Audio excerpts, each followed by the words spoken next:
Hey traders, welcome to Charts and Coffee. Where's my coffee? All right, welcome to Charts and Coffee for the last trading day of November. I do believe that we will see shenanigans. It is the month end. It's not a quarter end, right? It's not as important as a quarter end, or even the shenanigans that we will see accompany the end of the week. This is a really good time to start to think about what you want to do in December, not necessarily executing that plan today. It's also a really good time if you want to jump into a book. I just picked up Atomic. Can you see all that? There we go. Just picked up Atomic Focus from Patrick McKeown.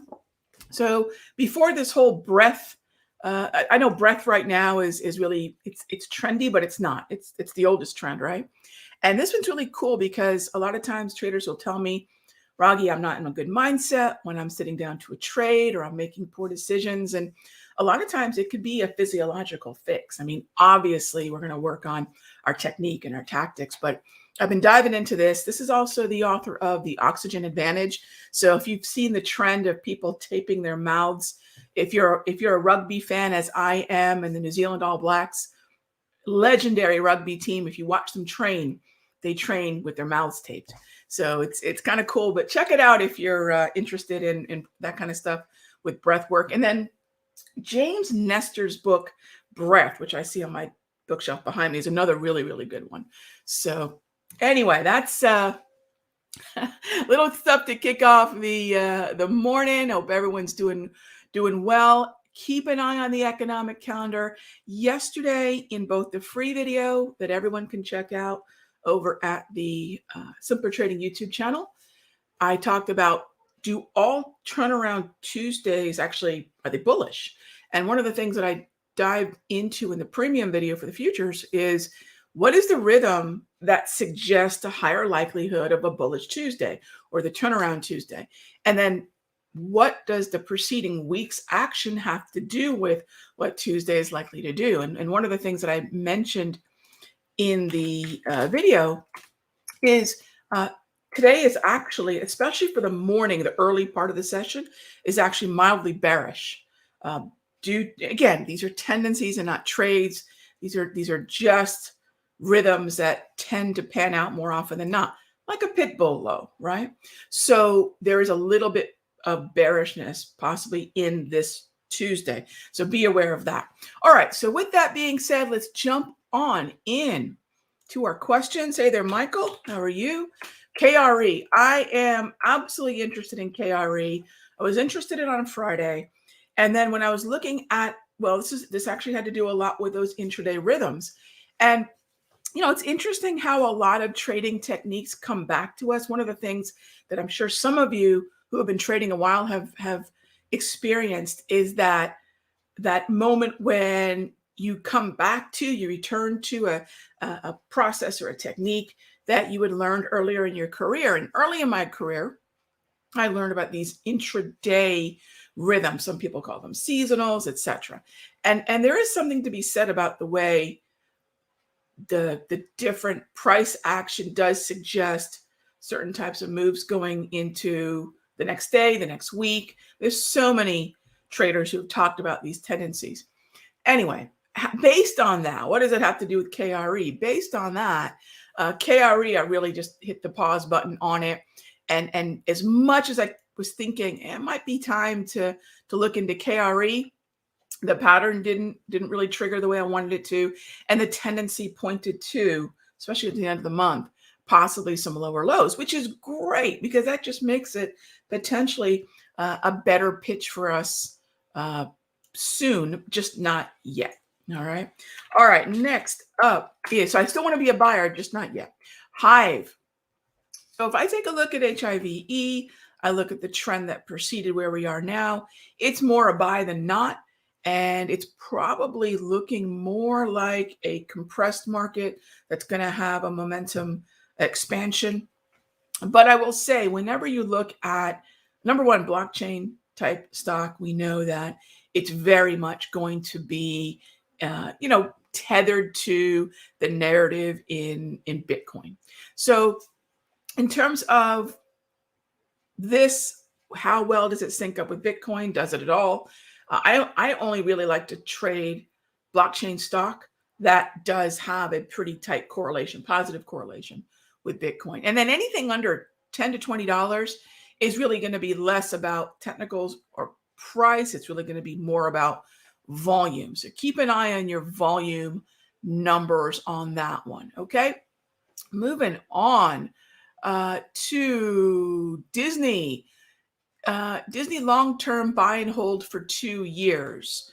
Look, if we go out and use time to our advantage, if we think about the general, I'm talking about look back on the equity markets of the last 120 years. Let's go back to 1900 and separate out nearly any 10-year block of time.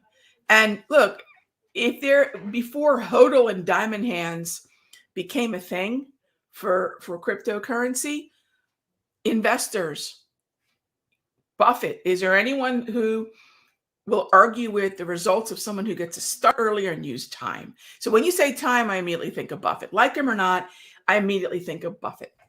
And I immediately think about, if you look back at the last 120 years, pretty much I'm sure there's an exception, but it's not going to be the rule. You look at the 10-year blocks of time, if given time, and you don't have, this is not a garbage company. Disney is a good company, just in an environment that's not good for it. Flip that around. I think I was on Benzinga the other day. I've never thought much of Peloton. It's no offense to the bike. It's no offense to people that love it. I've just never thought much of the stock of the company. I think it's a neat product, but it was the perfect product at the perfect time. And we saw what the stock did. So let's take the opposite of Peloton and where Disney is right now. And every time we're going to get a variant narrative, it's going to rock Disney. Now you take out the daily, you take out a short term. We are actually flirting with a level that is often a sort of wish list number for me, and that's that 200 propulsion. So I don't know about 2 years, and I definitely don't know about the time, but let's just presume you have a longer time horizon and you're working a weekly. I'm with you. I'm with you on that.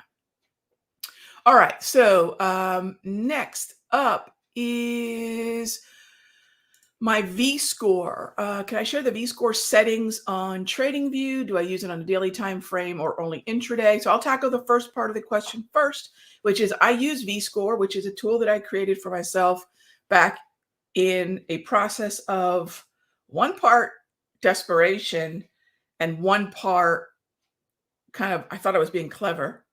And I thought, how do I rebuild a portfolio, and I still want to know whether or not size is on my side? In other words, I wanted institutional interest. I wanted size to be part of the plan when I start to re-enter the market after 2008. Because of my 4 portfolios back then, 3 out of the 4, I believe it was, I just went flat. I had never seen anything like that. Now, I had seen long-term capital management's implosion. I'd seen what happened with the Asian contagion, the tech bubble bursting, all these things. And at that point, traded through 2 wars, and I had never seen anything like 2008. And I know a lot of you hadn't either. So I went to cash. I'll never do that again. But I went to cash. And in an effort to rebuild, I thought I need size as a primary part of my confirmation. So I ran a Z-score on a VWAP. That's it. Anyway, yes, daily and intraday. And then as far as the settings, there's no settings. It's where it's anchored. I anchor it according to time intraday, and I anchor it according to a date, end of day. So time intraday, date. So there's no real settings per se, just where is it anchored, much like the VWAP itself. Okay. All right. So what's the buy zone for KRE?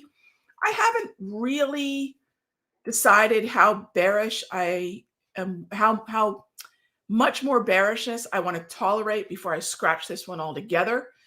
But likely going back to the VScore question, I'm probably going to look at the +1 standard deviation of my VScore. Yeah, I'm probably going to look a lot at that level. Once again, can I use volume as a confirmation to that? Okay. Now remember, if we take a look at the seasonal rhythm of the end of the year, and don't get too specific about the dates, just sort of know there's a rhythm between Halloween and New Year's.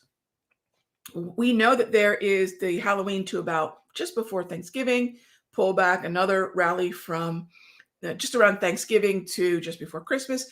And then there's the Santa rally, which is that Christmas to New Year window. And we can't get that specific to the date. I can't open my planner and say, Tuesday, November 30th. I'm actually shying away from that whole, well, normally on a Tuesday, this is what happens. And I'm liking that less and less in my life. And I'm liking more to see the rhythms and the technicals really dovetail with them. That being said, with KRE, it's going to be a volume confirmation, and I'd rather not do it today. I'd rather really, I know it sounds so silly because it's a brand new month, Wednesday, but it is. There is a psychology of that, they always say it's a thin line between Saturday night and Sunday morning. Well, it's a thin line between the last day trading, last day of the month and then the newest trading day of the month. It's a thin line between that, and the behavior can be markedly different. So I don't know that I'm going to do a lot based on time. So I hope that makes sense. All right, next up, failed to get out of UNG without a paper cut. Yeah, so I know some of my mastery folks. So first of all, I am in the futures room and I'm in the mastery. In one room, we trade futures, and in the other room, we trade ETFs. Now, where I think a lot of confusion came, and I get it, I totally get it, is this right here, that move right there. In other words, for a futures trader, that's actionable. That's a limit order that can be placed to sell, to execute out of the trade. For a trader of the ETF of natural gas, UNG, that's not necessarily actionable. It depends on what time of day that actually occurred. So if it happens between 9:30 and 4, it's actionable. If it doesn't, there's no way to execute on the exit. And so I think two things have to be for sure emphasized. One, this was the last dance, choppy market, halfway to the range target. This was not the trending market of earlier natural gas buys, of which we started back in August. So definitely not the same kind of expectation for follow through it, and certainly not the same quality trade. So that's sort of precursor to all of this. The other part is, and I struggle with this in the mastery, and I'll be the first one to say, if we are, and so this is definitive, all right? How you want to use this in your trading life is up to you. But if we're trading SPY, we watch S&P futures, ES. If we're trading USO crude oil options or the ETF, we have to watch crude oil futures. So ideally, and probably something I'm simply going to commit to going into December and definitely going into 2022 is, if and when I trade an ETF option that has a futures component, we're going to have to use the futures pricing as the trigger. Now, this presents two challenges. One, traders have to pull up the futures contract. So to look at UNG, you're really looking at, as you can see here on my chart on TradingView, we're really looking at NG, the number one exclamation point, which is the continuous contract. That's the one. And two, we place our alerts on the futures, knowing that sometimes the futures can hit a level that is really unexecutable for the ETF based on the time of day. Now, I don't believe that was exactly the issue for us with that one. But again, I think a lot of folks in the mastery are really confused by what I said yesterday. Yeah, the future trader in me executed that trade. The trader for UNG, I had a different target, and I did not. So I got out of the NG futures. I was still in the ETF. And going forward, it is ideal to use the futures contract to execute the ETF on that futures contract. So this applies to SPY, QQQ, DIA, all the currencies. So there's a lot where it's going to make sense going forward for a lot of traders to say, look, if I'm going to trade these kinds of ETFs that have a futures alter ego, I have to watch the futures. So that's definitely something that I think baked a lot of noodles. That was not my intention, but it was a tough trade. But let's also remember that this was the tail end. This was the last dance for Natty Gas. This was not that great double green that we were able to slay for the better part of about 3 months. All right. Thanks for the question. Do I have an outlook? Nope. Nope. For the next 52 days? No, I don't. Jeff, use the, do I think it's more likely to go up than not? Yeah, of course. I think, if you're looking for, separate from this trade, do I think there's more given time chance of moving higher? I do, but where it goes before that, I do not know. I do not know. All right. Yes, I talked about historical volatility in the free video. Thank you for the question, Hobo Historian. That's great. How does that compare to ATR? Well, I don't want to say one's better. It's whichever one, in terms of indicators, there's no better indicator ever. It's which one resonates with you, confirms your trades in the best manner, and gives you the best results. So that's a little subjective because, there's a little bit more of an individual journey through the markets using an indicator, specific setting, timeframes, etc. But imagine so the difference between them is really the look back. And there's a lot more difference because they're calculated differently. But the main difference, I think the difference that makes the biggest difference in the way that the information is presented is an ATR usually has a much shorter look back, meaning how many hours, days does an ATR look at just to give you the average range. With historical volatility, it's 6 months. So imagine putting a 6-month setting on your ATR. That's not all that it does, but that's the biggest difference. So for me, I like that longer term look back. Hence, I like PMRs, price movement ranges, over ATRs. But that's just me. Can you use them both? You could definitely use them both. I just prefer the PMR. And probably because, in a lot of ways, my journey through PMRs or my introduction to PMRs is unique in that I got to be a part of the early development of that tool. And I got to, now I've been using it for about 10 years now. So it's a different familiarity that I have with it. What are my thoughts on M? Double green, pull back to the wave. It's hard. It's hard to not like it. That's for sure. Do I like the long side of it, Jimmy? Yeah, I do like the long side of it. I'm with you on that. Look, the structure, the pullback, the ranges, there's not a lot of flags here. The only thing I would say is find out what M is hanging out with and determine whether it's a relative outperformer or not. Okay. Okay. Next up is, let's see, T.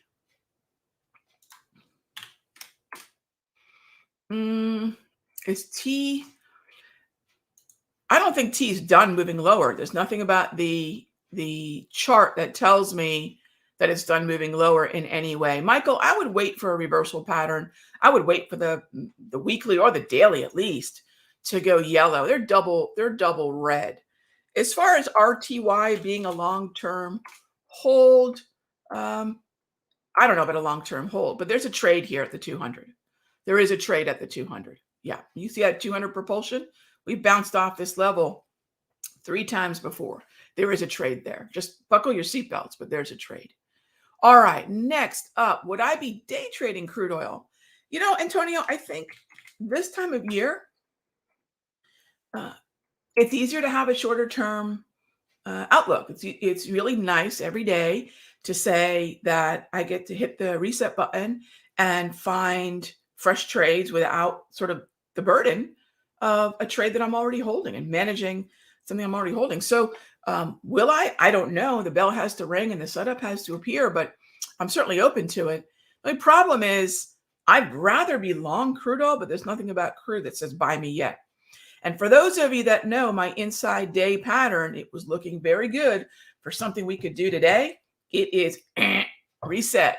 So no buy setup with that inside day pattern. And it was perfect in terms of sort of the underhand pitch for today's potential breakout. That has not confirmed. So no longer term buy. No longer term buy. Is it possible to create an ATR-like indicator from the DPMR? Trisha, I played around with that. Oh gosh, with Forex back in 2018, 2012, probably 2011. And I really didn't get too far with it because my coding skills are limited at best. And, there's probably something in there, but I don't want to say there's an ATR like, because I could care less about the ATR. But I understand what you're saying. There are some, ATR being far more familiar than DPR, because DPMR is something basically lingo, technobabble that I made up. So if we're trying to anchor it to something that's more visually common and familiar, yeah, there probably is. I just have to sit down and do that. I mean, and then I have to always ask myself, does anyone really need another indicator? I look back in the last 3 to 4 years, sitting with Trish and going through all the different indicators that we've created, and I have a lot, and I just wonder whether the world really needs another indicator. But there is something there. I just don't know what ultimately it's going to be. So would that DPMR be something like my HPMR? Maybe. I just don't know yet. And I know that Lorna's probably getting an instant migraine at the moment, thinking, oh my gosh, she wants to do another indicator. But anyway, all right, gang. Thanks as always for being a part of our Charts and Coffee, Caffeinate, and Dominate crew. I will see you all tomorrow. Same time, same station. I'm hopping in to do a little day trading with the folks in the futures room. Check out Atomic Focus. I've been enjoying the heck out of that. It's really nice big print too, for those of you that like a big print book. It's a big print book. All right, gang. Be good to each other. I'll see you tomorrow.